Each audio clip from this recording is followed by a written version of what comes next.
کہہ دو کہ اگر آخرت کا گھر اور لوگوں یعنی مسلمانوں کے لیے نہیں اور اللہ کے نزدیک تمہارے ہی لیے مخصوص ہے تو اگر سچے ہو تو موت کی آرزو تو کرو، اور ان اعمال کی وجہ سے جو ان کے ہاتھ آگے بھیج چکے ہیں یہ کبھی اس کی آرزو نہیں کریں گے،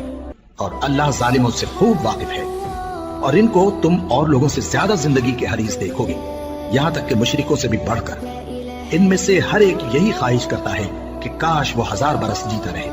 مگر اتنی لمبی عمر اس کو مل بھی جائے تو اسے عذاب سے تو نہیں چھڑا سکتی،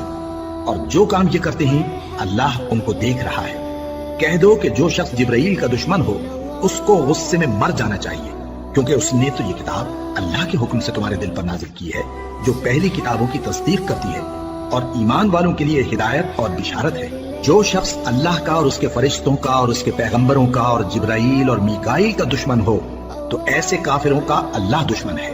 اور ہم نے تمہارے پاس سلجھی ہوئی آیتیں ارسال فرمائی ہیں، اور ان سے انکار وہی کرتے ہیں جو بد کردار ہیں۔ ان لوگوں نے جب جب اللہ سے کوئی عہد کیا تو ان میں سے ایک فریق نے اس کو کسی چیز کی طرف پھینک دیا۔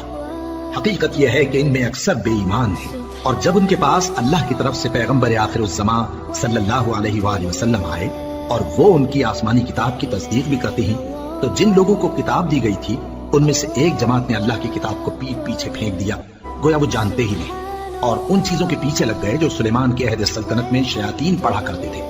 اور سلیمان نے مطلق کفر کی بات نہیں کی، بلکہ شیطان ہی کفر کرتے تھے کہ لوگوں کو جادو سکھاتے تھے،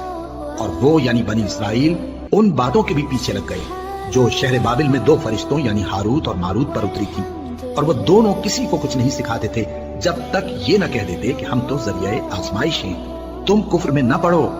غرض لوگ ان سے وہ چیز سیکھتے جس سے میاں بیوی میں جدائی ڈال دے،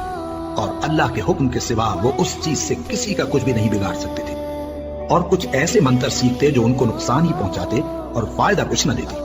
اور وہ جانتے تھے کہ جو شخص ایسی چیزوں یعنی سحر اور منتر وغیرہ کا خریدار ہوگا اس کا آخرت میں کچھ حصہ نہیں، اور جس چیز کے عوض انہوں نے اپنی جانوں کو بیچ ڈالا وہ بری تھی۔ کیا اچھا ہوتا جو وہ اس بات کو جانتے، اور اگر وہ ایمان لاتے اور پرہیزگاری کرتے تو اللہ کے ہاں سے بہت اچھا صلہ ملتا۔